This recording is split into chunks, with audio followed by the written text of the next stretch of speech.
Ok, gracias. Muy buenas tardes a todos, gracias por conectarse, son las 2:05, gracias por su puntualidad. Quiero pues darle la bienvenida a este espacio sobre cómo vamos a postular proyectos a nuestro Comité de Ética Institucional. Sin antes pues enviarles un saludo de parte del doctor Cerza Guerrero, quien hoy pues no nos va a poder acompañar, está cumpliendo una función como par evaluador en otra institución todos estos días. Sí, pues es un espacio en que también pues quería estar, pero pues les manda un cordial saludo y pues que aprovechemos al máximo este espacio que el Comité de Ética Institucional muy amablemente también nos ha dado, nos ha ofrecido para que podamos conocer este proceso de cómo postular proyectos precisamente al Comité de Ética. Entonces sí quiero darles esta bienvenida y quiero decirles que aprovechen de verdad ese espacio para que podamos hacer todas las preguntas, hagamos esto más una socialización, un conversatorio. En este momento pues nos acompaña la doctora Claudia Hormiga, quien nos estará pues acompañando en la presentación, y la doctora Claudia Uribe, que la veo acá, es que tienes otro nombre. Pongo mi cámara porque no me están viendo. No. Y la doctora Claudia Uribe, doctora, muchas gracias, bienvenida. Hola Lucy, Qué pena, no te habían saludado. No, no te preocupes. Es que está un poco difícil el internet. Yo no sé si todos han tenido dificultad un poco con el internet, la conexión, pero bueno, saldremos adelante con este encuentro, con este conversatorio. Sí, ha estado un poquito pesado el tema del internet y en algunos sectores la luz también. Entonces, pero bueno, gracias. Ya le cambié el nombre ahí también.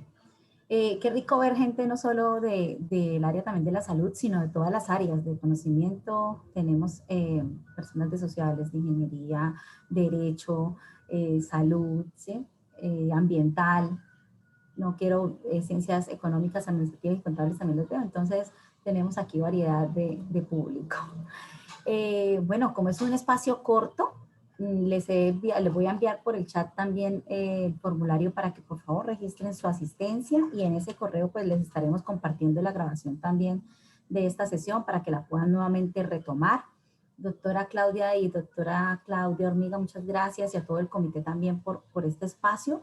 Quería preguntarles si pues hacemos la presentación y al final una sesión para las preguntas, ¿sí?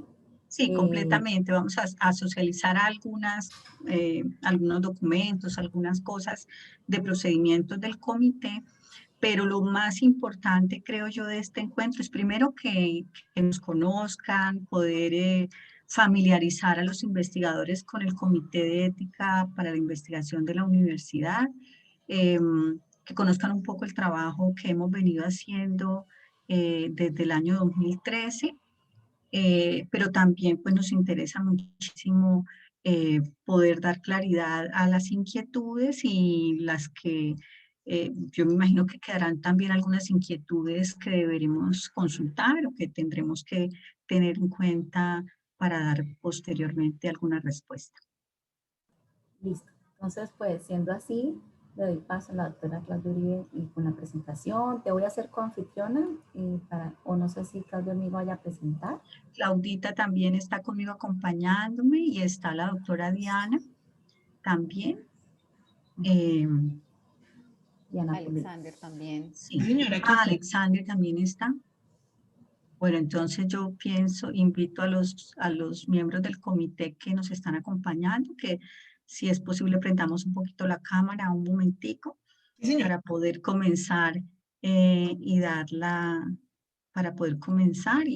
hacer la presentación del comité. Buenas tardes a todos los investigadores y a los asistentes. Muchísimas gracias por acudir a este llamado. Y bueno, les presento a la doctora Diana Paola Pulido. Ella nos acompaña desde el área de psicología, a la doctora Claudia Hormiga, que nos acompaña también desde el área de medicina en el área de salud pública, la ingeniera Alexander del área de ambiental. Nos faltan algunos miembros, que son el doctor Juan Carlos Mantilla y el doctor Juan Carlos está conectado. ¿Sí? Sí, también está. Ya lo vi. Ahí está. También puso su Hola. cámara y todo. Todos con caras muy amables.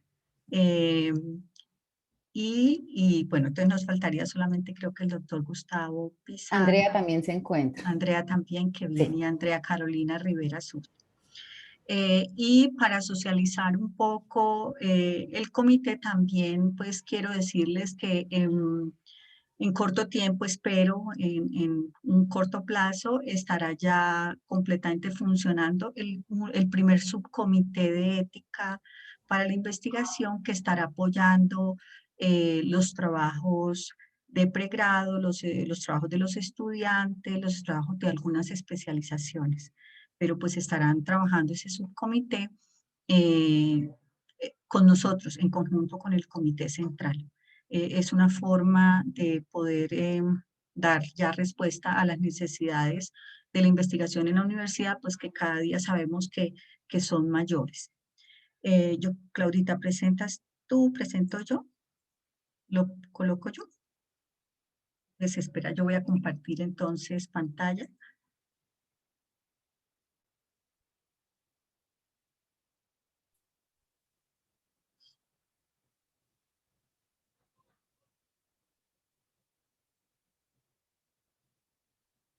Dice que no tengo, estoy deshabilitada para compartir pantalla.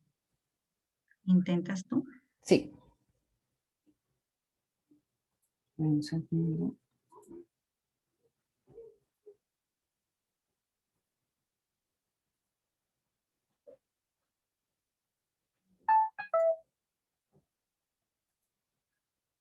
¿Me confirmas? Sí, perfecto.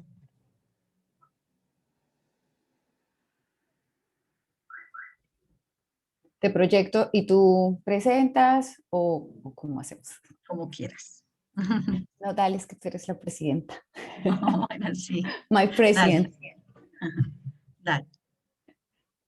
Bueno, en los temas que vamos a tratar hoy en lo posible es el propósito del Comité de Ética, el marco legal que nos acoge, los procedimientos al interior del Comité de Ética y pues vamos a socializar algunas preguntas y a intentar dar respuestas a esas inquietudes siguientes. Como ya les había comentado, el Comité de Ética se estableció desde el año 2013 por una resolución, la número 392, que está en los documentos de la universidad para quien quiera acceder a esta documentación. Y en esta resolución, el rector de la universidad inicialmente reconocía las labores que se venían haciendo en el Comité de Ética de Investigaciones que existía hasta ese momento en la universidad, que estaba asociado a la Facultad de Ciencias de la Salud, funcionaba desde el año 2000 y tenía pues el encargo de dar todos los conceptos y avales de ética, pero de todos los programas, de todas las investigaciones de los distintos programas de la facultad. A partir de ese momento, ya por resolución de rectoría, las pautas éticas de la investigación acogían a todas las áreas del saber de la universidad. Entonces ya no era únicamente para las áreas de la salud. Y esta es una idea que hemos querido a través del tiempo ir cambiando, porque muchas veces se asocia que la ética tiene que ver solamente con las áreas de la salud y tiene que ver solamente cuando aparece la palabra paciente. Y eso se debe modificar, porque no es solamente el impacto en el paciente, sino en el sujeto que es objeto de la investigación o que participa en la investigación. Por lo tanto, en cualquier área del saber podemos tener contacto con un ser vivo, incluso con el medio ambiente, y eso ya lo convierte en un criterio para ser evaluado el proyecto por el comité de ética, no solamente de la Universidad Autónoma de Bucaramanga, esos son parámetros que rigen en todos los comités de ética. Por lo tanto, pues haciendo énfasis en los seres vivos. Esta es como la conformación del comité de ética, debe ser multidisciplinario.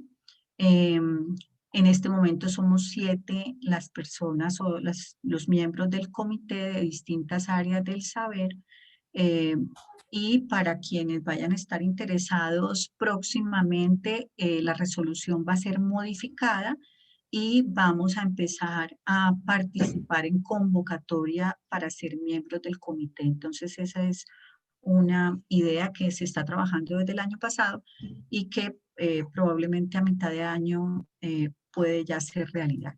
Siguiente, Claudia. Ahora sí vamos a uno de los puntos importantes de esta reunión, y es la inquietud que surge en muchos investigadores y en muchas personas, y es qué proyectos deben ir al Comité Institucional de Ética e Investigación de la universidad, es decir, cuál debe ir y tiene que ser revisado para obtener su certificado de aval por el Comité de Ética. Después vamos a mirar algo de los formatos y los procesos que se llevan a cabo al interior del Comité Institucional de Ética para la Investigación.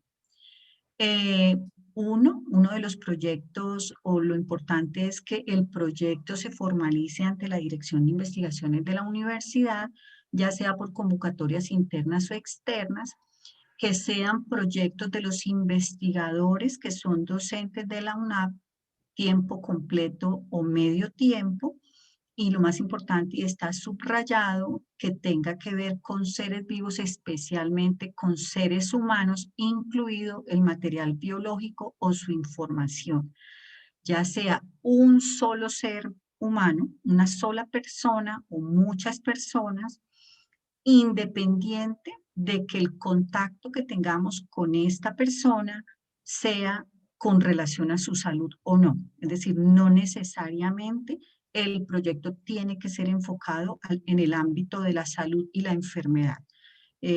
Cualquier área del saber puede tener contacto para distintas intervenciones. Hemos subrayado la parte de seres humanos porque nosotros, como comité de ética, no tenemos aún la reglamentación ni la conformación para autorizar o avalar proyectos que tienen que ver con animales. Aunque es un ser vivo, para poder hacer esa evaluación se deben cumplir algunos requisitos, no solamente el comité, sino la universidad en pleno, para recibir esa autorización. No sé si Diana de pronto nos puede hacer un breve resumen de lo que constituye y por qué no podemos avalar proyectos de animales. Por lo tanto, el investigador que tenga proyectos que tengan que ver con animales debe pedir el aval de un comité que esté autorizado para este fin, y que en este caso sería un comité externo. Dianita. Sí, sí, señora. ¿Me escuchan bien? ¿El sonido funciona bien? Sí. Perfecto. Señora. Así súper breve, para no robar mucho tiempo, cuando se trabaja con animales, básicamente tiene que pasar por un comité de ética que se llaman los ICUALES, que básicamente tienen unos miembros que son obligatorios y que nosotros no tenemos, como por ejemplo un veterinario, un miembro ay, se me acaba de olvidar, bueno, de otras 2 instituciones que también velan por, pues finalmente por lo que se llaman las 3 R's y la protección de los cuidados animales. Además, porque también implica que a nivel de infraestructura física se tiene que tener un espacio habilitado y con todo lo necesario para los animales de laboratorio, cosa que tampoco se ha establecido en la universidad. Entonces, mientras no se cuente con un CICUAL, el cual además pues debe ser permanente igual que este comité de ética, y con las instalaciones físicas, pues no se podría trabajar investigaciones con participación de seres vivos no humanos. Es el término. Perfecto, entonces yo pienso que con este concepto ya pues damos como la respuesta a algunas inquietudes que hay en torno a que se han hecho propuestas de investigación que tienen que ver con animales, y pues sale de nuestra competencia y dentro de la universidad no se podrían realizar.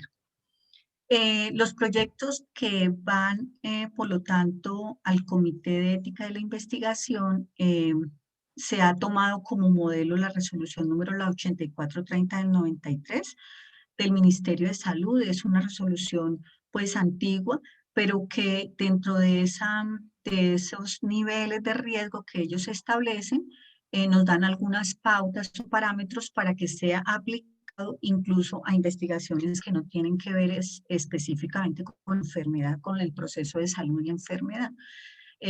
Independiente de esto, también es importante tener en cuenta que la parte de salud no solamente se refiere a la parte física, también puede ser, o de hecho es la parte psicológica, y esta puede ser impactada en cualquier investigación, no necesariamente en una investigación del área de la salud. Esa resolución, la 8430, estipula que la investigación debe ser avalada con nivel de riesgo, la que tiene que ver con seres humanos, con las comunidades también, y que no solamente para las comunidades debe adicionarse el consentimiento informado del individuo. En el caso de que sean menores de edad, debe ir con un asentimiento también del individuo, pero adicionalmente debe ir con un consentimiento de la comunidad misma o de la institución. Si nosotros estamos, por ejemplo, haciendo una investigación en todos los estudiantes de la universidad, no solamente es que el estudiante apruebe que va a participar, sino las instancias, las directivas de la institución deben aceptar que se haga la investigación dentro de la institución. Es muy importante tener en cuenta, y esto es uno de los parámetros que el Comité Institucional de Ética tiene en cuenta, son las personas consideradas como personas vulnerables, y entre esas están, por ejemplo, los menores de edad, las personas con discapacidad, grupos subordinados, y hay se ha definido algunos parámetros para tener en cuenta en este tipo de personas. Si ustedes se dan cuenta dentro de lo que aparece en la imagen, vemos también algún material biológico que en ese momento se podría considerar como material biológico, que también son objeto de que el proyecto vaya a ser avalado por el Comité Institucional de Ética. Y ahí tenemos el ejemplo: embriones, óvitos, fetos, los proyectos que tienen que ver con fertilización artificial, por ejemplo. Entonces deben ir a el Comité de Institucional de Ética. Incluso, por ejemplo, los órganos, tejidos, los productos, cadáveres, nuevos recursos de diagnóstico terapéutico, rehabilitación, la investigación farmacológica. Nosotros no tenemos la potestad tampoco para las investigaciones de ensayos clínicos, y por lo general estas investigaciones tienen que ver con instituciones prestadoras de servicios de salud, y cada una de ellas generalmente tienen su propio comité de ética de investigación. En nuestro caso, que estamos tan vinculados con la Foscal o con el Hospital Local del Norte, la Foscal, Fosunap tienen su propio comité de ética, y ellos son quienes avalan los proyectos de investigación. Aquí aprovecho esta idea para decirles que aquellos proyectos que quieran o que necesiten ser avalados por las instituciones, por ejemplo, un proyecto que esté formulado por profesores de la UNAP y que vayan a ser aplicados en la Foscal o en una institución de salud, y esa institución de salud les exija que sean pasados por su comité de ética, ese concepto de comité de ética es válido y no necesita pasar por el comité de ética de la universidad. Es decir, investigaciones puede recibir ese certificado o ese aval. Aquí hacen otros diferentes productos o material biológico, ámbitos en los cuales se ofrece o se hace la investigación. Si nos damos cuenta, la parte de los microorganismos también deben ser avalados por el comité, y esto tiene que ver también con la parte ambiental. Digamos, todo lo molecular debe ir al comité, y como lo explicaba la doctora Diana, pues todo aquello que tenga que ver con animales debe ir a SQUAL, pero no se puede llevar a cabo instalación en la universidad. Siguiente. claro. Quisiera reforzar solamente una idea porque en estos otros Sí, nuevos recursos, ¿me escuchan? sí, Sí, vale. Quisiera resaltar métodos de diagnóstico, tratamiento, rehabilitación, porque por fortuna tenemos también en la universidad unos programas relativamente nuevos que están generando y cada vez será más fuerte investigación que tenga que ver precisamente con esto. Estoy haciendo referencia a ingeniería biomédica y al mismo doctorado en ingenierías, que es posible que haya de pronto algún enfoque que implique algún medio diagnóstico. Ya hemos tenido proyectos en el comité que versan sobre esto. Entonces, para recalcar como esa importancia en proyectos en los que en realidad es que tenga que ver con algún ser humano, ¿no? Pero cualquier tecnología novedosa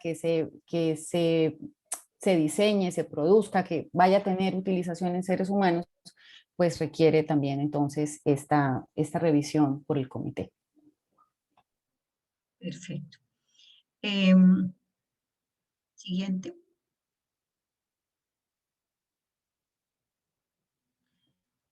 Eh, por supuesto que también nosotros al revisar los proyectos de investigación nos regimos por la misma resolución donde se establece el nivel de riesgo y la invitación es que cada uno de los investigadores tenga la capacidad de poder frente a esta resolución ubicar su propia investigación en el nivel de riesgo y tenga la capacidad de establecer el nivel de riesgo de la investigación. Según la resolución 8430 son 3 los niveles de riesgo: la investigación sin riesgo, la investigación con riesgo mínimo y la investigación con riesgo mayor del mínimo. Y ahí está pues la parte de investigación sin riesgo, riesgo mínimo. Cuando el investigador considere que su investigación es sin riesgo, puede solicitar al comité de ética un aval expedito.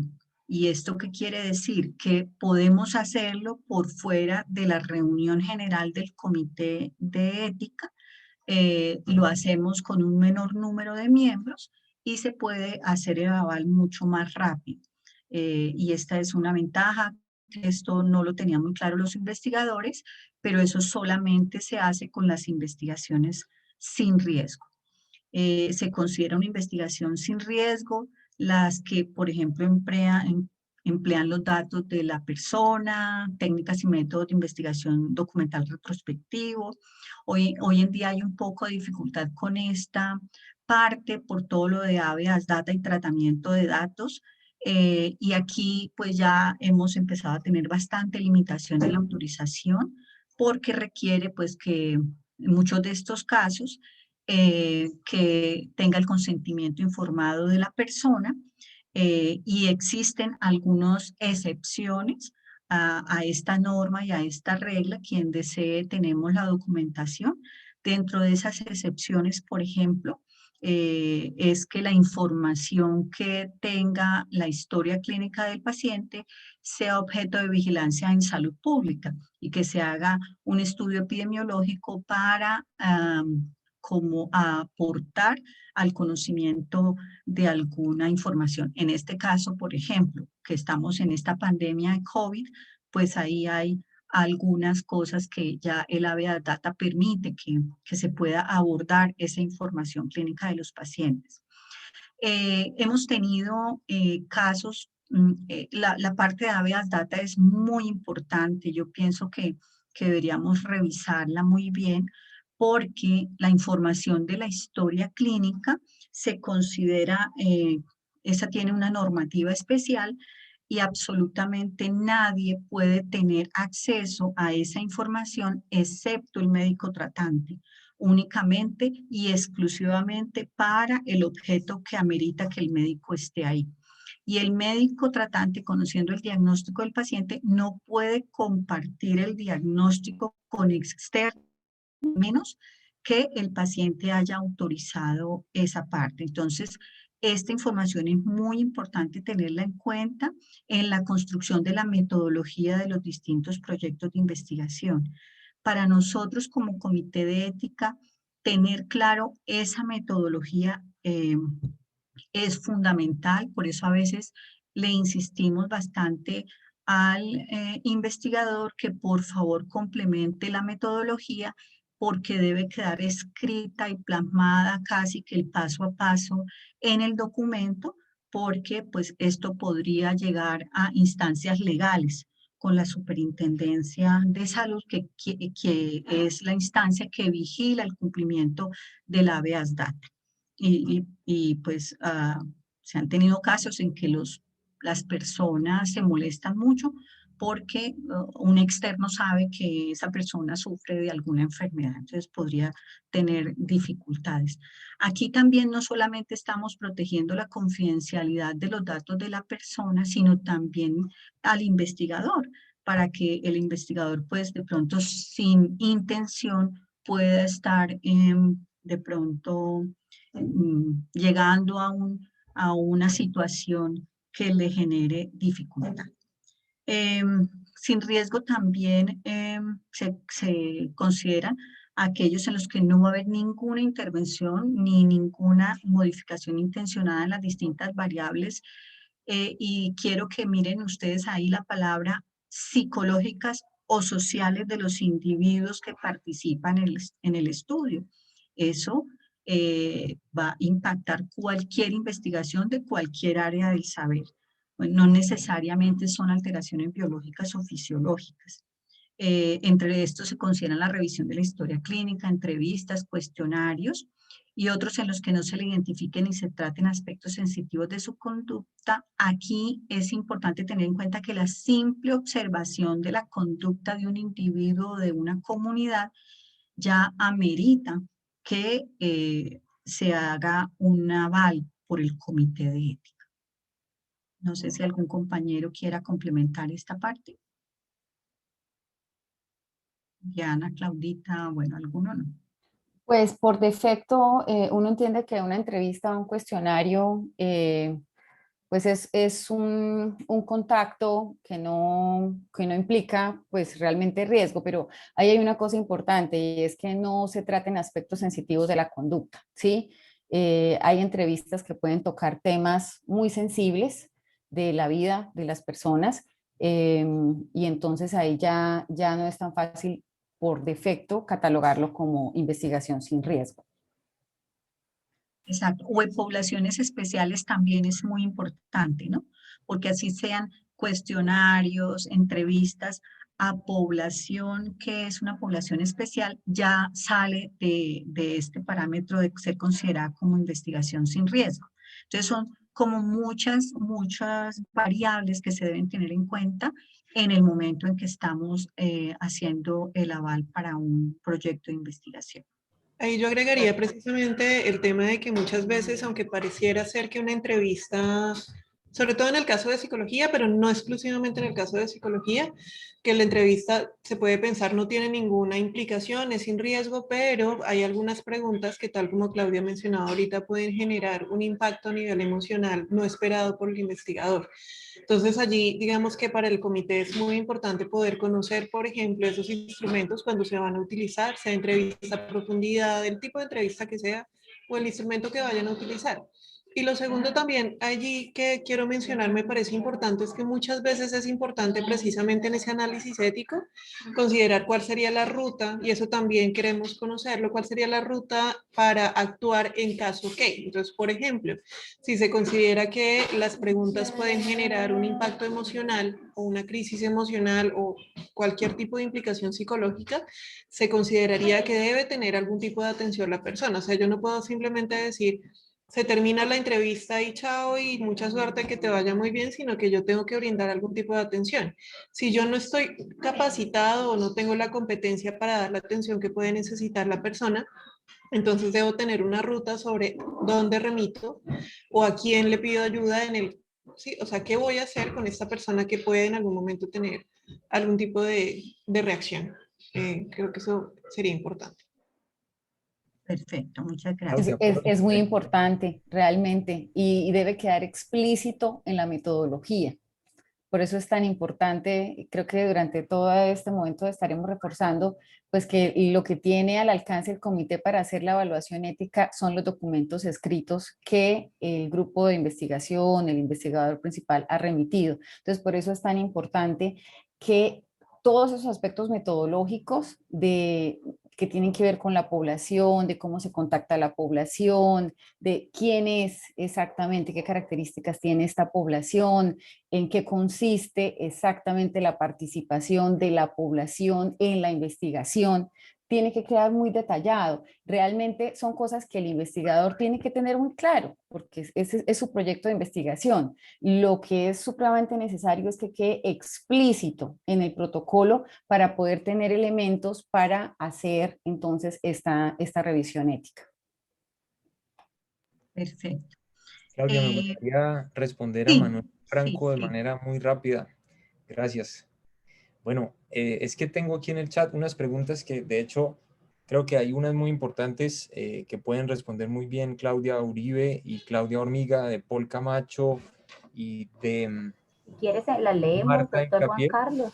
Pero yo, exacto, ya se las voy a leer, pero yo estoy también en disposición de responderle a Manuel Franco, que dice, si bien la resolución identifica la categoría sin riesgo, a mi parecer no existe este tipo de investigación. Toda investigación tiene riesgo asociado y en menor nivel. Yo la llamaría riesgo menor al mínimo, entiendo. Y quiero manifestar que Manuel plantea aquí algo muy interesante y pertinente. Es, en una concepción más amplia de la ética, no existiría investigación sin riesgo porque entendemos la ética como la reflexión sobre lo correcto y lo incorrecto, lo justo y lo injusto. Y efectivamente no existiría investigación sin riesgo. Solamente habría que precisar que en términos muy prácticos, según esta resolución, la investigación que ellos clasifican como sin riesgo es una investigación que se puede aprobar más rápidamente. Por ejemplo, investigación documental sin trabajo de campo. Investigación documental sin trabajo de campo, como puede ser, por ejemplo, una investigación filosófica. Puede ser una investigación sin riesgo según esta definición, aunque nosotros personalmente lo podamos comprender con una visión más amplia de la ética como una investigación que tiene un riesgo menor al mínimo, como lo dice Manuel. Solo que las categorías que se nos están mostrando aquí son para usarlas en términos prácticos. Entonces, sin riesgo no significa que no tenga riesgo ético, pero que para efectos prácticos es un proyecto mucho más rápido, expedito de aprobar. Y aprovecho y les leo las preguntas que tenemos de Marta Hincapié. Dice, ¿qué regulación ética tendrían las investigaciones que involucren el uso de moléculas artificiales de naturaleza química? Y Paul Camacho dice, buenas tardes, muchas gracias por el espacio. Estamos trabajando en la implementación de investigación en la cuarta revolución. ¿Cuáles son las recomendaciones a seguir? Dejo ahí.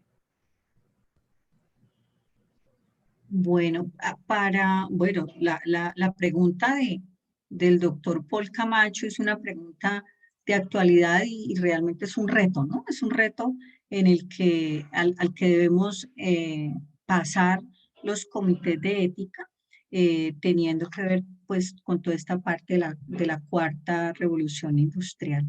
Nosotros no lo hemos abordado, no sé si alguno de mis compañeros, Diana o Claudia, quieran aportar en esto. Nosotros no lo hemos abordado y yo le agradezco mucho a Paul por pues poner ese tema en la mesa para enfrentarlo porque realmente se viene en los próximos días, ¿no?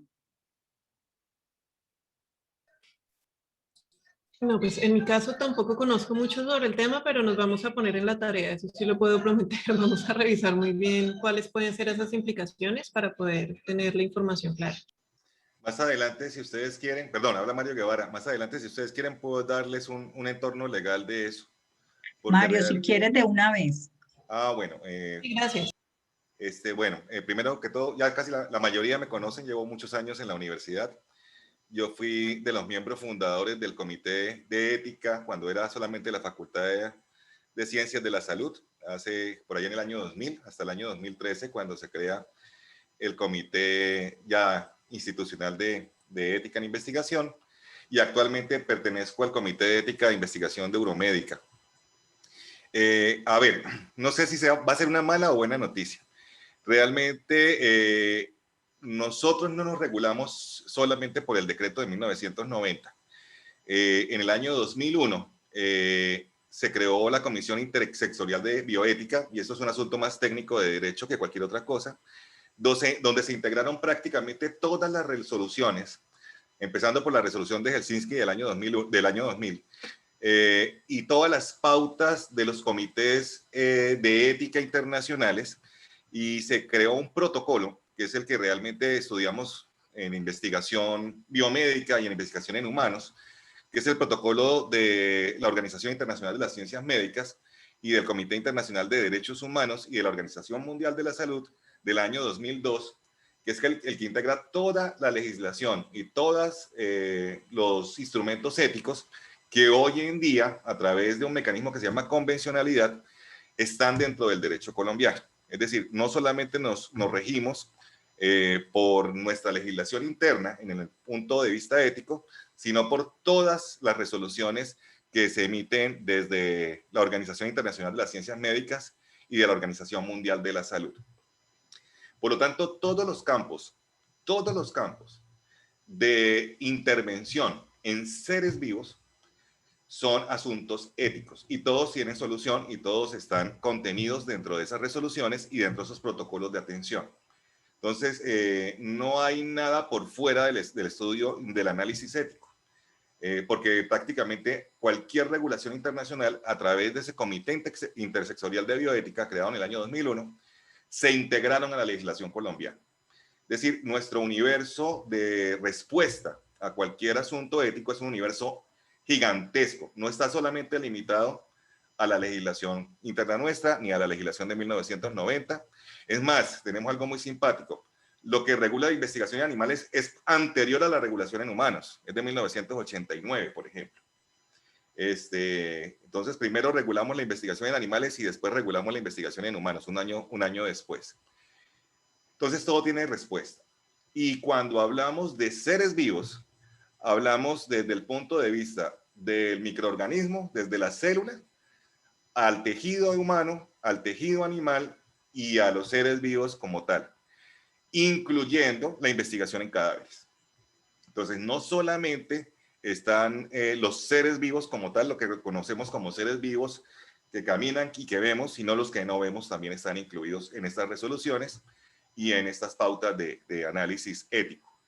Y por un asunto del derecho penal, la investigación en cadáveres también tiene una protección especial.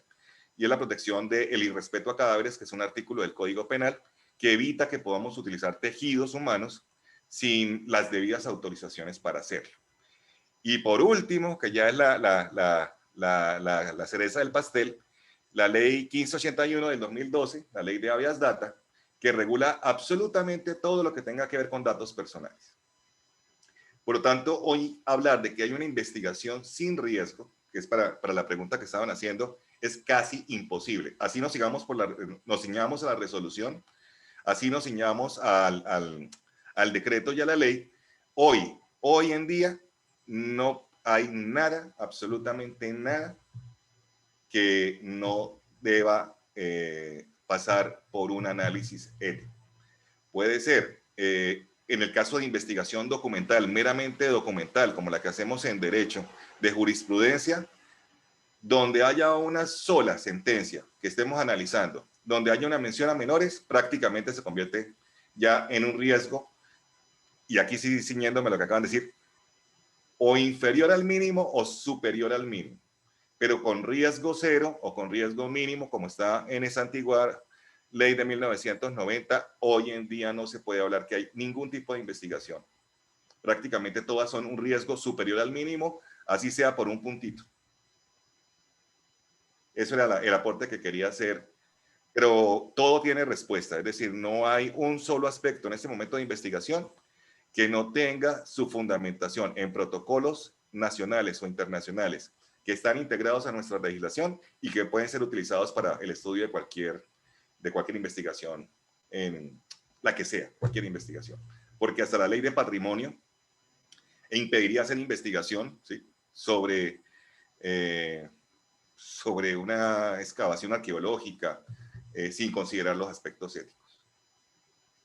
Sí, muchísimas gracias, Mario. Sí, iba a de pronto complementar un poco, y es que entender que la investigación sin riesgo no le quita que tenga que ir al comité de ética, es decir, toda tiene que ver con ética, con el comité de ética, y nos debemos enfocar en eso, en que tenga que ver, así sea como a veces está descrito superficialmente y por corto tiempo con un ser vivo, o que tenga que ver con comunidades completas, o que tenga que ver con sus datos personales, o que tenga que ver también con su material biológico. Y ese material biológico, pues ya finalmente llegando a la parte de la manipulación de los cadáveres, o así sea los datos personales de las autopsias, por ejemplo, todo tiene que ver con el comité de ética. Y es por eso este encuentro tan necesario y tan importante, porque pues finalmente muchos investigadores siempre han preguntado por qué tengo que ir si simplemente voy a observar. Y es como el fundamento, y le doy gracias a Mario por el resumen que nos ha hecho. Por todos estos argumentos, que es necesario que siempre contemplemos la posibilidad de que nuestro proyecto vaya al comité de ética, y repito nuevamente, adicionalmente a proteger a los sujetos que participan en la investigación, también es una forma de salvaguardar muchos de los intereses del investigador y de la universidad. Quiero preguntarle Sí, una Diana. cosita, chiquita, a Mario, ya que hablaste, una pregunta. ¿Este comité intersectorial ya fue reemplazado por el Consejo Nacional de Bioética o esa parte? Y la segunda pregunta es, dentro de los documentos que tú estabas mencionando, ¿te refieres a la política de ética de la investigación, bioética e integridad científica de MilCiencias? ¿O hay otro que nos recomiendes para revisarlos? Bueno, lo que te estaba, como les decía, esto es un asunto de técnica, más de técnica jurídica que cualquier otra cosa. Cuando el gobierno nacional, a través del Congreso de la República, expide una ley, él da una integración normativa con qué se integra.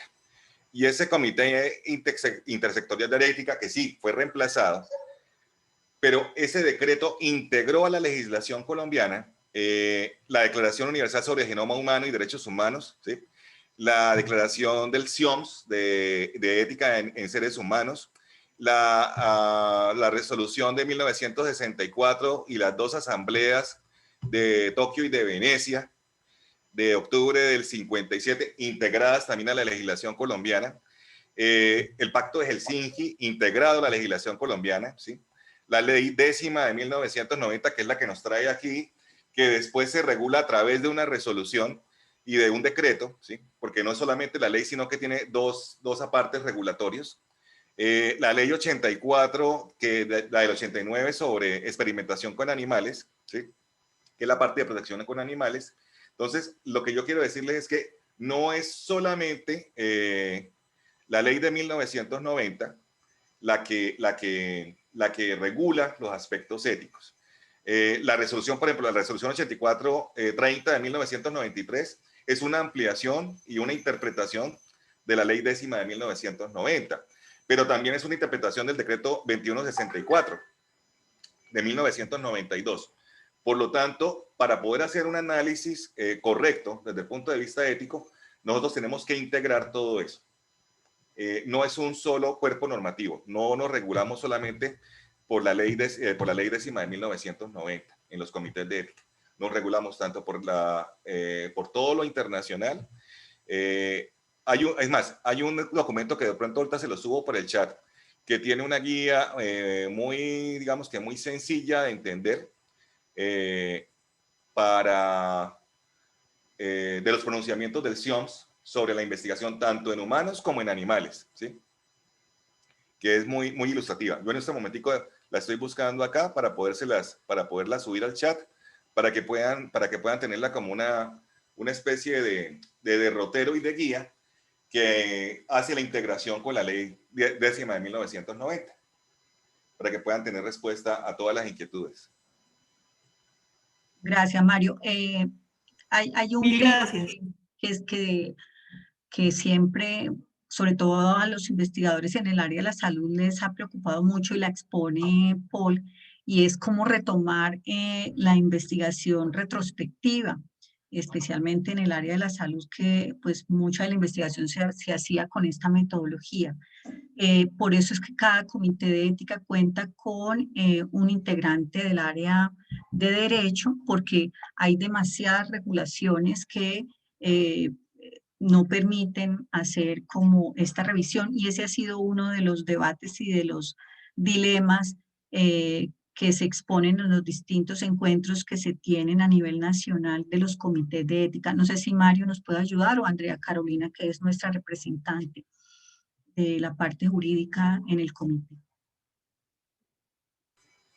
Cualquiera de los dos. La doctora Andrea es miembro del Centro de Investigaciones, trabaja conmigo y me ha acompañado prácticamente en todos los comités de ética de Euromédica. Ese ha sido el entrenamiento de ella en este aspecto. Además es profesora de Introducción al Derecho, que puede ayudar muchísimo en la parte de integración normativa. Sí, así es. Muchas gracias, doctor Mario. Sin embargo, adelante, sigue, por favor, a lo que está preguntando la doctora Claudia. Bueno, Claudia, ¿me repites la pregunta específicamente, Claudia, para darte respuesta? El doctor Paul Camacho nos pregunta cómo retomar la investigación retrospectiva, porque después de la ley de la Big Data, pues esa es una barrera para poder acceder a esos documentos y a esa información. Bueno, listo. Hay dos cositas. La investigación retrospectiva se puede dar sin ningún tipo de implicación ética, siempre y cuando las personas que hacen parte de la cohorte que va a ser investigada hayan dado el consentimiento informado, y en el consentimiento informado se haya quedado específicamente que sus datos pueden ser utilizados en investigación. ¿Por qué es diferente la investigación retrospectiva? Porque generalmente la hacemos sobre pacientes sobre los cuales ya tenemos la historia clínica y los datos los sacamos de la historia clínica. Pero no podemos acceder directamente a esos datos si el paciente no ha dado de antemano esa autorización para poder utilizar sus datos. Otra ventaja de la investigación retrospectiva es que nunca utilizamos los datos de identificación del paciente. Generalmente lo que se hace es una búsqueda en la base de datos de las historias clínicas sobre un aspecto particular. Y eso es una gran ventaja, ¿sí? Lo que pasa es que es una investigación que en los círculos científicos, y lo digo porque la mayoría de los médicos a los cuales les evaluamos proyectos de investigación dicen, en la mayoría de los círculos médicos no les gustan las investigaciones retrospectivas. Las consideran como de menor categoría. Pero si yo tengo la historia clínica, tengo la autorización y soy el médico tratante, ojo, una cosa muy importante, y soy el médico tratante, yo podría tomar esos datos, ¿sí?, y utilizarlos en una investigación, porque son datos que están totalmente anonimizados, que no van a ser conocidos por terceros, ¿sí? Y por último, que tengo la autorización específica del paciente para poderla hacer. Cuando yo soy un investigador que consulto las historias clínicas de un médico o de una institución, ahí la cosa ya empieza a volverse un poquito más difícil, porque por cada uno de los intervinientes yo voy a tener que tener acuerdos de confidencialidad y, aparte de eso, consentimientos informados. Y generalmente las clínicas son muy celosas y exigen también un convenio para poder acceder a la información.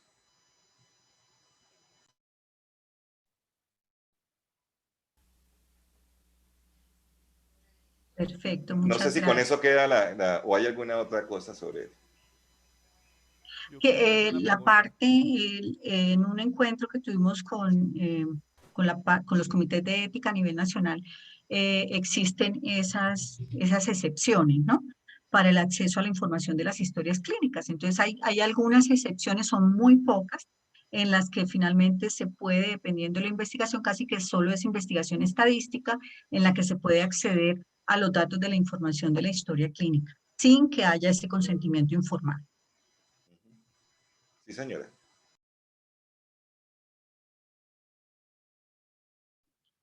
Perfecto. Bueno, yo pienso que vamos a continuar con las preguntas porque pues para los investigadores de pronto es también muy importante. No sé si el doctor Paul Camacho quiere hacer alguna retroalimentación de esta respuesta o continuamos con Sebastián. Pues Claudia, muchísimas gracias, un gusto escucharte y verte. Hace rato que no los veo a todos. Pues le agradezco mucho al doctor Manuel el comentario. A mí me queda una inquietud porque es, digamos, la preocupación que uno tiene. Yo soy el director actualmente de investigación de la Foscal, para dar el contexto al doctor Manuel. Y digamos que la preocupación está fundamentalmente en los procesos de investigación formativa. Digamos que en un gran porcentaje de la investigación formativa, nuestra fuente de información fundamental es la historia clínica. Claro, para un residente o un estudiante de pregrado, hacer un estudio prospectivo es muy complejo por el tiempo que tendría de dedicación para poder hacer un protocolo de investigación y lograr terminarlo dentro de un marco de un tiempo limitado que se tiene de investigación. En promedio, básicamente tienen entre 12 meses y 18 meses para poder hacer la recolección de información.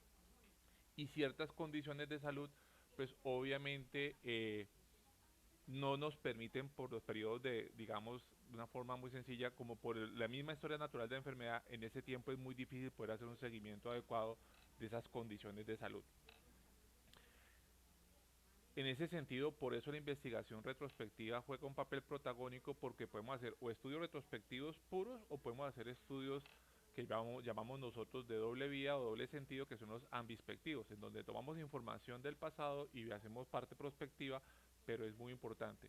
Estoy de acuerdo con lo que dice el doctor Manuel, en donde claramente el médico tratante, y digo que el equipo clínico relacionado con la misma norma de la ley médica, le permitiría poder extraer la información para poder armar una base de datos, volverla anónima y en ese mismo sentido pasaremos de un estudio de investigación en historia clínica a un estudio en una base de datos como fuente secundaria. En ese sentido lo veo factible cuando el investigador lo pueda hacer en forma directa, como lo explicó el doctor Manuel. Digamos que antes de la norma, y ahí es donde está la gran preocupación, cuando sale la resolución, el decreto, perdón, la ley, escúchame, en el año 2012, relacionado con la ley de Aves Data, la preocupación que tenemos es que los comités de ética en ese momento seguían legislando por resolución 8430, y en ese sentido la mayoría de las instituciones no modificaron sus consentimientos informados. Solo hasta hace aproximadamente 3 años, cuando los comités de ética tomaron la decisión de decir no se hace más investigación retrospectiva, los consentimientos de informados, digamos, de una u otra forma, empiezan a cambiar digamos, la lectura del consentimiento, incluyendo los procesos de investigación e información académica, para, digamos, de esa forma darle pie a la investigación, entre comillas, retrospectiva. Sin embargo, muchos comités de ética no avalan ese tipo de consentimientos informados, dado que no están dirigidos específicamente a responder una pregunta de investigación, sino que son consentimientos que están relacionados con la atención en salud y tienen un aspecto genérico para la investigación y la academia. Entonces ahí viene otro punto importante. Quiero centrarme en la pregunta y nuevamente en lo que decía el doctor Manuel. Lo que él dice es muy claro, en donde yo hablo como una institución, exigirle a un investigador externo que no es médico tratante que firme un acuerdo de confidencialidad. Estoy totalmente de acuerdo que eso es viable, y eso aún más. Si se diera pie para desarrollar esos elementos, uno podría darle el alcance para que se maneje la confidencialidad, en donde, por ejemplo, 3 aspectos fundamentales. La extracción de la información se tendría que hacer bajo una herramienta de la institución. Segundo, que la información, es decir, la construcción de esa base de datos o esa información, esté custodiada por la misma institución. Y tercero, que al momento de cerrar la información, yo le entregue la información a ese individuo, a ese investigador, anonimizada, para que al final el ejercicio final se haga. Entonces, de esa forma se garantiza el acuerdo de confidencialidad. El punto en que no me queda claro es el tema del consentimiento informado. ¿Por qué razón? Porque finalmente nos obligaría a ese investigador principal de tener que, vamos a decir, una muestra de 100 personas, tendría que él, como investigador externo, llamar a 100 personas para que le dé la autorización de participar en la investigación, y de entrada entonces yo al hacer la liberación de que esa persona fue llamada, me va a preguntar, ¿y usted por qué me llama? Sí, entonces, ahí se generaría ese conflicto en el cual como institución nosotros tendríamos que llegar a sopesar, decirle es que lo invitamos a participar en una investigación y pues el paciente decir, pero es que entonces ese investigador supo que yo tengo tal condición. Ahí no me queda tan claro cómo puedo aplicar el consentimiento informado que el doctor Manuel me propone. Esa es la única inquietud que tengo yo. Sobre el acuerdo de confidencialidad, me parece que es una alternativa muy buena. Yo creo que es factible desde el punto de vista de las instituciones que lo podemos operacionalizar, pero el último punto sí no me quedó claro cómo podría aplicar yo un consentimiento informado a una persona si yo en alguna forma tendría que darle la información a ese investigador en relación a esa persona para poderlo hacer. Ese es el punto que quisiera la aclaración. Doctor Paul. Doctor Paul fue el que hizo hacer la pregunta, ¿cierto, doctora Claudia? Sí, bueno, sí, el doctor Camacho. Bueno, ¿cómo lo hemos venido manejando nosotros? Generalmente los pacientes que entran en estudios retrospectivos que siguen siendo tratados en la institución son los que son llamados a participar en este tipo de investigaciones. Precisamente por esa limitación de poder buscar a los pacientes e informarles y solicitarles un consentimiento para poder utilizar sus datos. Entonces, generalmente lo que se ha venido haciendo es con pacientes que han venido siendo tratados en la institución, de los cuales se van a utilizar sus datos, se les pide el consentimiento informado. Es decir, son pacientes que vienen siendo parte de un tratamiento o seguimiento de su condición, y son los pacientes que estamos llamando para esas investigaciones retrospectivas para que firmen los consentimientos informados. Hay una dificultad muy grande y usted la tocó y se me había pasado señalarla. Si no se pidió por parte de la institución ese consentimiento de habeas data para poderlo llamar, esa autorización para poder manejar los datos personales y poder volverlo a contactar, se vuelve muy difícil. Y no solamente en el área de la salud ni en el área de los pacientes, en todo, en absolutamente todo. Hasta con nuestros propios alumnos dentro de la Universidad Autónoma de Bucaramanga. Si un alumno no me ha dado a mi consentimiento para que yo pueda llamarlo, yo no lo puedo llamar. Y hemos venido haciendo campañas para poder recoger esas autorizaciones. Con eso se presentan muchos inconvenientes. Y quiero también hacerle una claridad. No existe investigación formativa como tal cuando estamos hablando de seres humanos. Entonces hay que quitar esa etiqueta de investigación en sentido estricto o investigación formativa. Cuando hablamos de investigación en seres humanos, no hay. Es investigación y pongámonos eso en la cabeza, por favor, para que no vayan a haber inconvenientes de ningún tipo. Es decir, el hecho de que sea formativa o el hecho de que sea investigación en sentido estricto, como las clasificamos normalmente nosotros, ese hecho no existe. Cuando hay humanos, cuando hay animales, cuando hay células, cuando hay microorganismos, inmediatamente ya entramos en los terrenos de la ética, independientemente el nombre y el apellido que le pongamos a la investigación. Entonces, es de la misma categoría cuando estamos hablando de seres humanos o estamos hablando de animales. De la misma categoría. Ahí no le podemos poner nombre ni apellido a la investigación, porque va a tener que pasar sí o sí por un comité de ética. Y ya puntualizándolo con la parte de la investigación retrospectiva, eso es lo que hemos venido haciendo en las instituciones en las cuales yo hago parte de los comités. Buscar a los pacientes que siguen todavía en contacto con el médico tratante, para que le dé la autorización para poder utilizar los datos de sus patologías anteriores. Porque no habría ninguna otra forma de contactarlos ni invitarlos.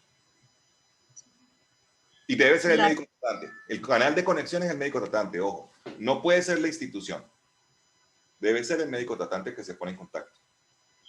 Esa es la recomendación que nosotros siempre hacemos. Un tercero no puede ponerse en contacto con un paciente, jamás. Solo, excepto si a través del médico tratante obtiene la autorización del paciente para que sea contactado por un tercero. Sí, señora, y debe ser por escrito. Y debe ser por escrito, sí. Esa siempre ha sido nuestra recomendación. Y por eso para nosotros, y aquí viene una claridad, por eso es tan importante que en el documento que se somete al comité de ética, toda esa metodología esté muy clara. ese paso a paso de cómo va a ser. Es la única forma como el comité de ética puede darse cuenta de cómo es que van a hacer las cosas.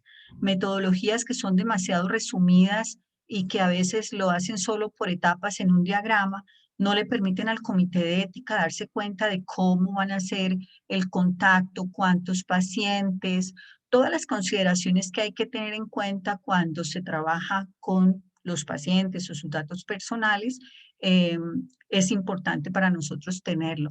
De hecho, eso es lo que muchas veces demora el estudio de un proyecto de investigación al interior del comité de ética, porque hay que devolverle al investigador un número de inquietudes para que explique, para que complete, para poder tener el sustrato de hacer esa evaluación ética. Perfecto. Creo que seguimos contestando. Hay algunas preguntas aquí muy importantes y aprovechando lo que el doctor Mario Guevara nos está diciendo de que no hay investigaciones chiquitas ni investigaciones grandes, es decir, pueden haber ese ejercicio de investigación, ejercicios de aprendizaje e investigación, y aquí también queremos complementar algo que nos parece muy importante y aprovechar la pregunta que nos hace Joana Calderón. Nos dice que se aplicaría la revisión del Comité de Ética para proyectos con semilleros de investigación de la universidad. Ahí hay un tema bien importante de considerar. Hemos tenido situaciones en las que estudiantes de semilleros hacen su protocolo y pasan los proyectos como investigadores, y si nosotros aterrizamos esa idea, los estudiantes están en un ejercicio de investigación y están en un proceso de formación para ser investigadores. Ellos no pueden ser considerados todavía investigadores. Los investigadores son los que están haciendo el ejercicio junto con los estudiantes. La idea es que los semilleros de investigación aniden sus preguntas en compañía de sus profesores de proyectos que ya estén en curso en la universidad. Y si no, pues el protocolo lo debe construir realmente es el profesor o el tutor o el asesor, y los estudiantes de pregrado deben figurar, son como estudiantes en proceso de investigación.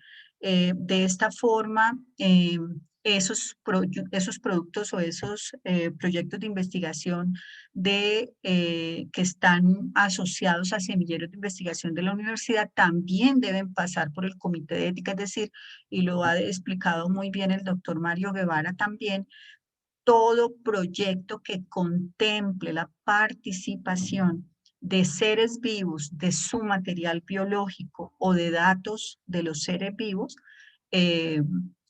tiene que pasar por un comité de ética.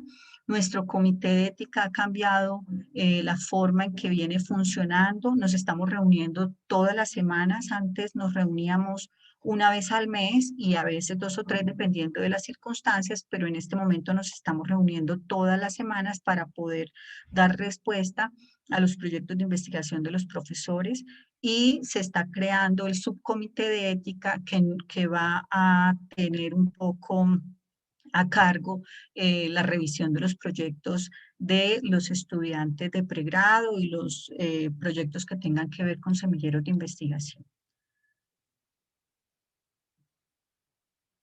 Creo que hay como otras preguntas. Juan Carlos, no sé si nos ayudas con las preguntas que hay. Claro, Claudia. De hecho, hay una pendiente muy, muy importante. Es José Daniel Cabrera, que pregunta lo siguiente. Pregunta 2 cosas seguidas. Para el caso de convocatorias rápidas, que cada vez son más frecuentes, que abren y cierran en a veces menos de una semana, y dice que han pensado en estos casos, y lo une a lo siguiente. En este último caso, incluso contar con una propuesta completa con toda la documentación solicitada puede ser difícil. ¿Han pensado en casos en los que se pueda entregar información simplificada? Y yo, antes de devolverle la palabra a Claudia, también le digo a José Daniel que tanto la Dirección de Investigaciones como nosotros tenemos clarísimo que hay que simplificar procesos y que hay que quitar trámites burocráticos en la medida de lo posible.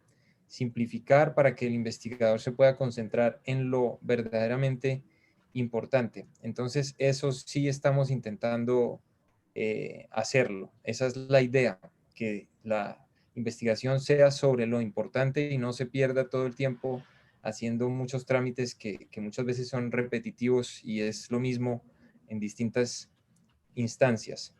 Y en este sentido también preguntan cuánto podría durar la aprobación expedita.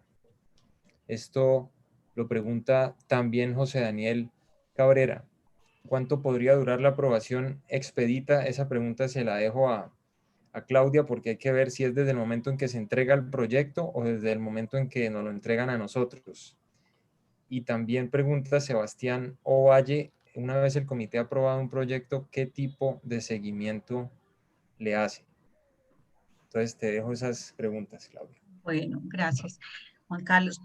José Daniel, es muy importante lo que está diciendo Juan Carlos. La idea es que pues, la universidad ha tratado o está en ese proceso de fortalecer el comité de ética para que ahora que nos reunimos con más frecuencia podamos tener un poco más tiempo para hacer los estudios de los distintos proyectos de investigación, pero adicionalmente ahora vamos a tener tiempo protegido para poder hacer las reuniones, entonces vamos a ser un poquito más eficientes en ese trabajo. Complementando lo que dice Juan Carlos, sí, se puede simplificar la información, pero no pero tiene que ser una información que le permita al comité poder hacer la evaluación. Es decir, no puede ser una información superficial, puede ser simplificada, pero tiene que ser la información que el comité requiere para poder evaluar y garantizar todos los principios de la ética que se deben tener en cuenta cuando se trabaja con los seres vivos. Entonces, los procesos al comité, si el proyecto viene completamente completo, estructurado y tiene todo el material que el comité necesita para poder dar el aval, pues podemos hacer ese estudio en la misma semana. Eso tiene todo un proceso, llega el proyecto, se recibe en este momento ya contamos con una asistencia administrativa que hace la recepción de esos correos, revisa la documentación, si la documentación no está completa la devuelve o devuelve la respuesta al investigador para que complete los documentos y una vez todo está completo, se identifica si es o si viene la solicitud de que sea expedito, inmediatamente hay una comunicación con la presidencia, se reúnen los otros dos miembros, se hace el estudio y se da, esto podría demorar unos 3, 4 días o de pronto menos si todo está completo. Todo depende de la completitud, todo depende de que todos los documentos estén completos o no. Cuando hemos tenido muchos proyectos de que los estudiamos, pero en el estudio empezamos a encontrar que falta esto, que no está claro esto, pues empieza un diálogo con el investigador. Hemos incluso dialogado con los investigadores en citas formales, dándole pues el punto de vista, los requerimientos para que sea una comunicación mucho más directa, porque pues por correo electrónico es un poco más difícil que haya una comunicación clara. El comité de ética está completamente abierto a sus solicitudes, a sus necesidades, pero por supuesto también dependemos de que la documentación nos permita hacer el trabajo para el cual hemos sido delegados. Había otra pregunta, la última no recuerdo. Antes de eso, Claudia, yo quisiera agregar algo que es una pregunta anterior también de José Daniel que se relaciona con lo que estás diciendo y es Sí, hay proyectos por sus enfoques que no tienen instrumentos diseñados cuando se plantea la propuesta, entonces incluyen actividades, diseño de instrumentos dentro de la ejecución y que se ha pensado. Se relaciona un poco con lo que estaba respondiendo Claudia hace un momento y es precisamente que, digamos que si se piensa desarrollar el instrumento, de todas maneras se puede tener ideas sobre cuáles pueden ser los alcances de esos instrumentos, los temas a trabajar, cuáles podrían ser las guías o por dónde estarían los lineamientos. Y eso también podría ser información que se podría brindar al comité mientras, entre tanto, pues, se puede diseñar el instrumento. Pero pues, creo que eso también es importante tenerlo en cuenta. Perfecto, muchas gracias. Ya recuerdo un poco la otra pregunta y es el seguimiento que el comité le hace a los proyectos. Hasta el momento no hemos tenido la capacidad logística de poder hacer el seguimiento. Se le solicita a los investigadores que informen al comité cuando inician el proyecto y la idea es hacer un seguimiento, entre comillas, pasivo, que el investigador nos aporte información de cómo ha ido el curso de su investigación.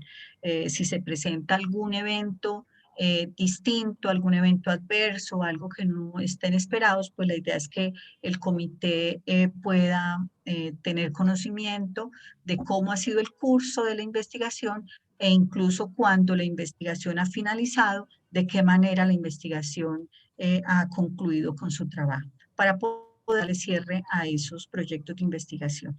Y eso pues es lo que esperamos que de aquí en adelante podamos atender eso pues con nuestra participación ahora mucho más frecuente. José Daniel también habla de los proyectos con animales, que sería muy interesante tener un convenio con una entidad. Si no estoy errada, Diana tiene un poquito más de experiencia con los ICUALES, pero tengo entendido que en Bucaramanga,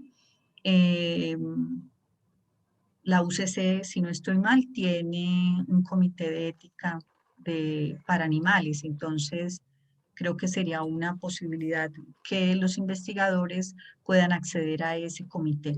Pero adicional de acceder a ese comité, lo más importante es que haya una infraestructura dentro de la universidad para poder llevar a cabo las investigaciones con los animales. Si esto no se da, no importa que se tenga la certificación o el aval para llevar a cabo la investigación, la universidad no tiene cómo poderlo llevar a cabo y habría que empezar un trabajo para construir los laboratorios o la infraestructura que se necesita para que sea posible este tipo de investigaciones a nivel de la universidad. Por supuesto que en este momento no, pero lo más, yo creo que estamos en mora de que eso se lleve a cabo, sobre todo con las nuevas investigaciones, los nuevos proyectos de investigación que necesitan de este recurso para poderlos llevar a cabo.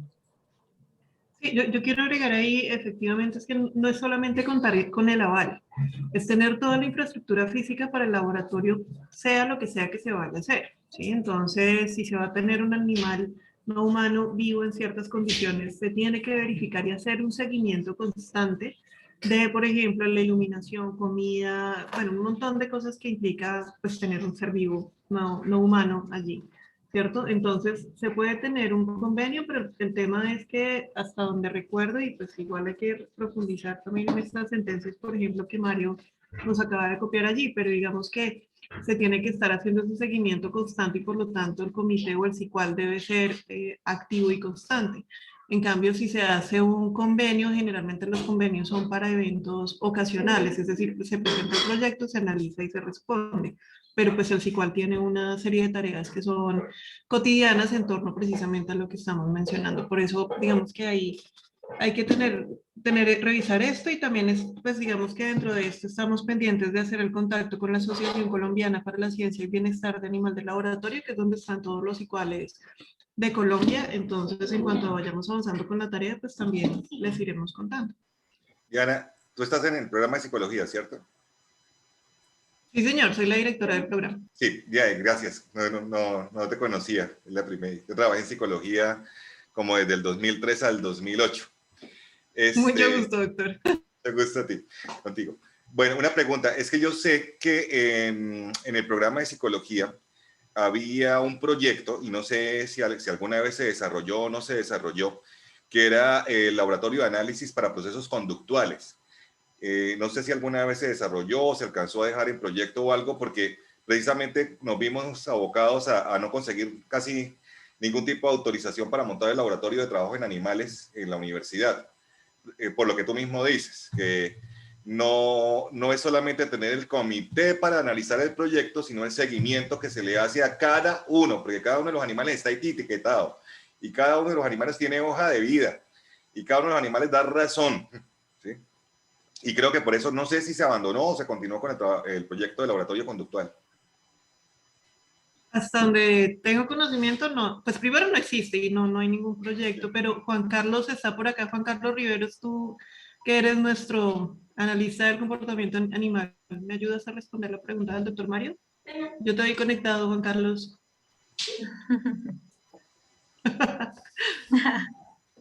Bueno, Creo que quedará lo corché. pendiente, sí. Sí, No, queda pendiente. ya no está, no lo veo en la lista. Ah, Carolina Ariza nos hace una pregunta sobre los proyectos con medicamentos naturales. Ay, Dios. Y dice si es necesario hacer todo el proceso para ir al comité de ética. Por supuesto que sí, es una cosa muy compleja también. Pero Porque Claudia, el comité de ética de nuestro no puede hacer no, esa nosotros revisión. no, era lo que yo iba a decir, pero debe ir a un comité de ética especial porque el comité institucional de ética de la universidad no tiene la competencia para estudios ni ensayos clínicos. Entonces, no podemos nosotros ni para el de animales ni para el de estos ensayos clínicos. Entonces, muchos de esos ensayos dependen del comité de ética de las instituciones específicas y es allá donde hacen esa evaluación. Esos comités de ética son vigilados por el INVIMA y tienen una certificación especial del INVIMA y tienen toda una rigurosidad de su funcionamiento. Y pues obviamente están asociados a este tipo de proyectos de investigación. No, y además que son vigilados por el Ministerio de Protección Social y se guían con una resolución que es diferente, que es la, si no estoy mal, la 2378 del 2008, que es única y exclusivamente para investigación sobre medicamentos. Carolina Ariza nos complementa y dice que no se han desarrollado los proyectos con animales. En algún momento lo pensaron, pero en este momento no se tiene. Hay una Dentro, pregunta de Adriana sobre los trabajos de pregrado y posgrado. No sé si Claudia nos orienta sobre los subcomités. sí, ¿me quieres decir cuál es la pregunta exacta, Diana? Ah, perdóname, sí señora. Dice Adriana Inés Ávila. Buenas tardes. Mientras se define o agiliza este proceso para los trabajos de grado en pregrados y posgrados, ¿qué hacemos? Porque de acuerdo a las orientaciones, todos los trabajos de grados que se hacen de nuestros programas de educación deben pasar por el comité. Sí, yo pienso que si tienen urgencia en esos programas, pueden solicitar el aval a nuestro comité central, pero también quiero decirles que creo que ya el próximo mes el subcomité debe estar ya funcionando.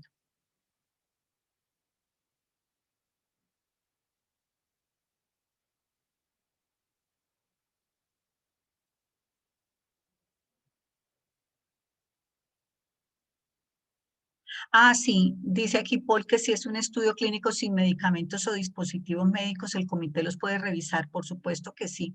Lo que pasa es que Paul, por lo menos con nosotros, las investigaciones, muchas de esas se hacen en la Foscal o en el Hospital Local del Norte, entonces no sometemos a los investigadores a que hagan doble solicitud al comité de la UNAP y al comité de la institución. Porque para la institución donde van a hacer los estudios clínicos que no tienen medicamentos o no tienen dispositivos médicos, generalmente la institución les exige que sean pasados por ese comité, ya sea el hospital o el comité de ética de la Foscal. Entonces, para nosotros, con que lo avale un comité de ética ya es suficiente, no necesita o no requiere pasar por nosotros. Bueno. No veo más preguntas. Bueno, perfecto. Entonces creo aquí ya para ir Yo tengo terminando con nuestra presentación, los procesos del CAI. yo tengo una preguntita, perdón, una preguntita, Clau. Sí, sí, Paul. Una pregunta en relación, cuando yo tengo un estudio, digamos, construido, una cohorte aprobada, y quiero hacer un subanálisis, es decir, quiero hacer un estudio anidado a esa cohorte, esa nueva pregunta de investigación la debo presentar nuevamente al Comité de Ética para aprobación. Sí, sí, porque es una nueva. Si no hace parte de los objetivos anteriores o contemplado dentro de el objetivo general, por lo general sí se presenta, o casi que siempre eso está asociado a un nuevo proyecto de investigación, es lo que hemos tenido, ¿no? Eh, eh, es que yo pienso que aquí hay que hacer como análisis muy específicos y de pronto nos podrían hacer la consulta a través del correo o de una manera personal. Todo depende del ámbito en el cual se esté haciendo ese nuevo planteamiento. Algunos sí tendrán que ir, otros no, otros porque hay proyectos que son muy grandes, muy globales y dentro de sus objetivos se pueden hacer distintas preguntas que pueden ser acogidas por esos objetivos, ¿no? Y yo les Aprovecho para pongo un hacerte una última ejemplo. pregunta, última relacionada con eso, por ejemplo, y también me queda la inquietud. Últimamente las revistas están pidiendo autorización, por ejemplo, de un comité, por ejemplo, un análisis. Voy a hacer una experiencia de aula o, por ejemplo, un reporte de caso. Están pidiendo eso. ¿Cómo es la metodología para ese tipo de situaciones éticas relacionadas con publicaciones científicas? Eh, En reporte de caso nosotros no hemos tenido todavía solicitudes y no lo hemos contemplado. Hemos tenido incluso algunos casos pues que ha sido como difícil encontrarle respuesta y son investigaciones que en su momento el investigador no consideró pasarlos por el comité de ética, eh, teniendo, eh, teniendo que ver con seres humanos. Y ya posteriormente, para poder hacer la publicación, le piden al investigador que pase el certificado de aval de ética del proyecto. Y en ese caso, pues nosotros no hemos podido dar el aval porque nosotros trabajamos sobre proyectos que aún no se han iniciado, donde miramos qué es lo que va a ocurrir en ese proyecto y damos un aval sobre un hecho que aún no se ha ejecutado. Entonces, es muy importante este encuentro, considerar, es más, casi que preferimos siempre que el investigador tenga dudas si debe ir o no a ética, que haga la consulta para que después no pasen estas circunstancias. Con relación específicamente a publicaciones de casos, por ejemplo, porque muchas de las publicaciones sí están asociadas a investigaciones que ya tienen el aval, ¿cierto? Hay algunas de pronto de casos específicos, aún no hemos tenido eso y no lo hemos contemplado. Tendríamos que mirar dentro de nuestros procesos qué podríamos hacer en ese caso. Doctora Claudia, una inquietud, perdón. Sí. Lucrecia. Hola, Lucrecia. Es que en las últimas convocatorias de MinCiencias para Jóvenes Talento en Salud nos han pedido el fortalecimiento de los proyectos a través de una estrategia de apropiación social del conocimiento. Hay proyectos pues de toda índole, ¿cierto? Porque también entran los de ingeniería, pueden ser desde cualquier rama no de salud, pero pues que tengan un enfoque hacia el área de la salud. En este caso, esa estrategia que se plantea para ser ejecutada en el marco de este proyecto que ya está en ejecución, que ya tiene su comité de ética aprobado, ¿esto qué deberíamos hacer para contarle, digamos, al comité de ética que tenemos una estrategia de apropiación social por realizar con este proyecto? Lucrecia, hemos recibido algunas solicitudes de algunas investigadores o algunos jóvenes investigadores con relación a ese tema y ha sido nuevo para nosotros. La propuesta que podemos hacer es que nos gustaría hacer una reunión específica, ¿cierto?, para ese tema y mirar de qué manera podemos solucionar, de qué podemos hacer diligente el proceso y qué se requiere para poder hacer el aval de ética. Vale, perfecto, muchas gracias. Perfecto. Investigaciones en este tiempo agilizó la construcción de un documento para ayudarle a los investigadores a hacer una autoevaluación de si requieren o si, pues, si necesitan ir al comité de investigación, al comité de ética de investigación, o no lo hacen y de una vez envían su proyecto a la dirección de investigaciones. Y estas son algunas de las preguntas. Ese formato está disponible en los documentos institucionales. Si los investigadores de pronto no lo han recibido, lo pueden solicitar en la dirección de investigaciones o a un correo al comité de ética, y con mucho gusto se los compartimos. Son algunas preguntas muy sencillas para que tengan en cuenta dentro de su protocolo. Y son preguntas que para que el investigador piense, tiene que ver la investigación con seres humanos, tiene que ver con comunidades, con otro tipo de seres vivos, y en seres humanos tener muy en cuenta que es material biológico, los datos personales, que puede ser un solo ser humano, una sola persona o numerosos. Esto hace ya que si algo de estos es colocado como sí, debe considerar someter el proyecto al comité de ética. De la misma forma, y como lo decía el doctor Mario Guevara, también es muy importante mirar aquellos proyectos que tienen que ver con el patrimonio cultural del país, de la nación, si se ha considerado la propiedad intelectual de los que participan en la investigación, o si muchas veces el agente o la institución que va a patrocinar el proyecto de investigación exige el aval de ética o exige por lo menos una carta del comité de ética diciendo que no se requiere hacer esa certificación. Entonces están bienvenidos pues todos esos proyectos para ser estudiados por el comité de ética. Creo que el documento también incluye como las preguntas de otra forma, es decir, usted va a tener que hacer entrevistas, grupos focales, talleres, encuestas o este tipo de metodologías, y si alguna de esas metodologías usted coloca que sí, pues debe considerar enviar su proyecto al Comité Institucional de Ética para la investigación. Creo que es como nuestra última diapositiva, Claudita. Yo creería que sí, pues ya con las preguntas que se realizaron, creo que este documento era importante de mostrar, porque los otros en realidad ya son documentos que son usuales, y este está pensado precisamente para ayudarle al investigador a reflexionar si debería pasar a revisión ética el proyecto o no. Estos eran simplemente para De mostrar que ya pronto hay estaban. algo que hemos visto de dificultad, y los investigadores que están presentes nos pueden ayudar también en eso, y es que uno de los documentos que solicita el comité de ética es el certificado de aval técnico.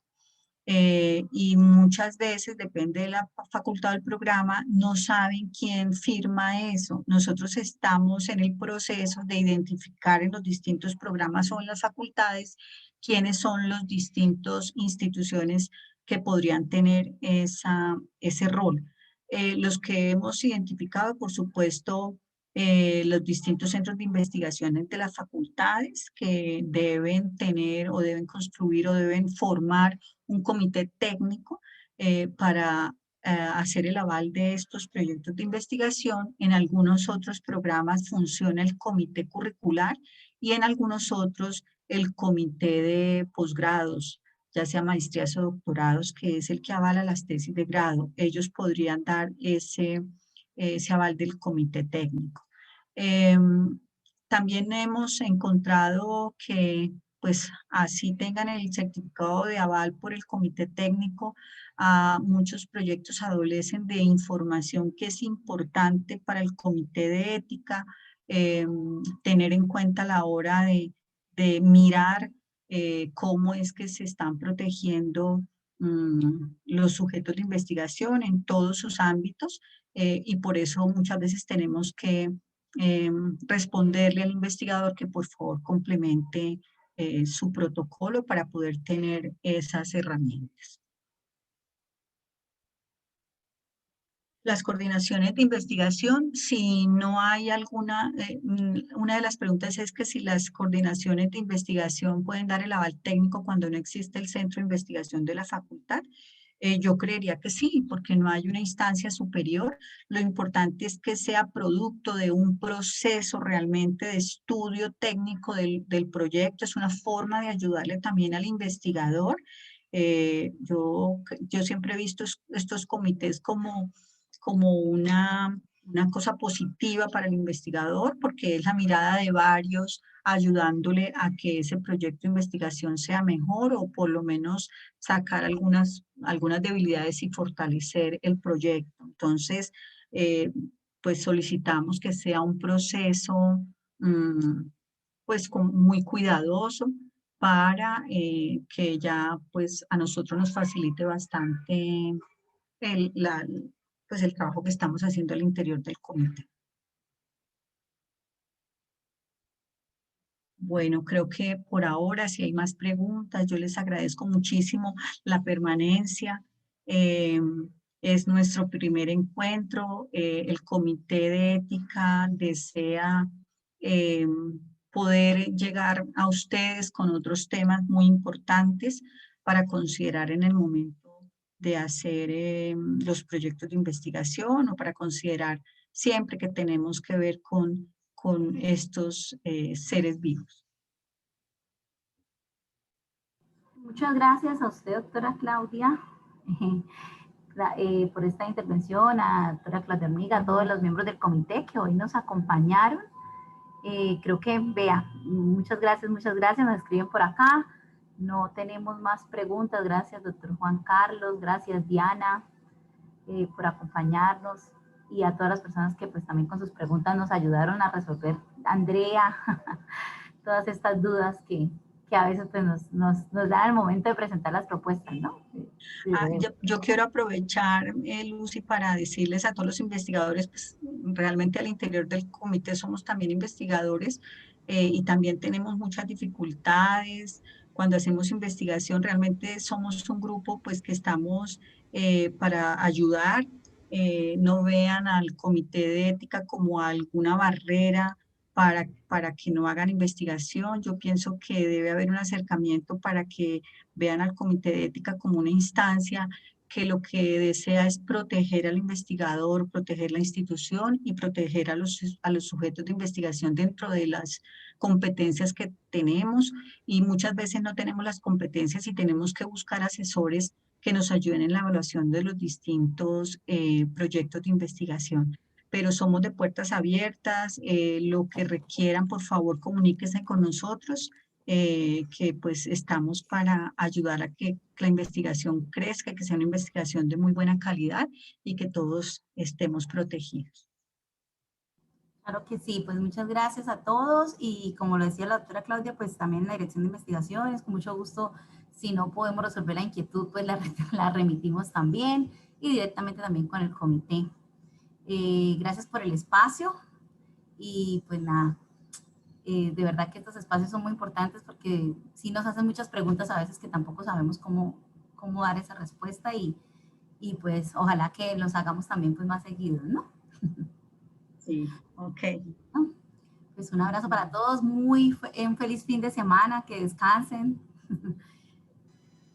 Gracias. Fin de semana. Gracias, Gracias. muy amables. Gracias para todos. Feliz tarde. Gracias para todos. Mil gracias por el espacio. Un abrazo para todos. Gracias. Muchas gracias por el Bye. tiempo. Hasta Hasta luego. luego. Que tengan buen día. Gracias. Muchas gracias, Claudita. Chao, Lucrecita, que estén bien.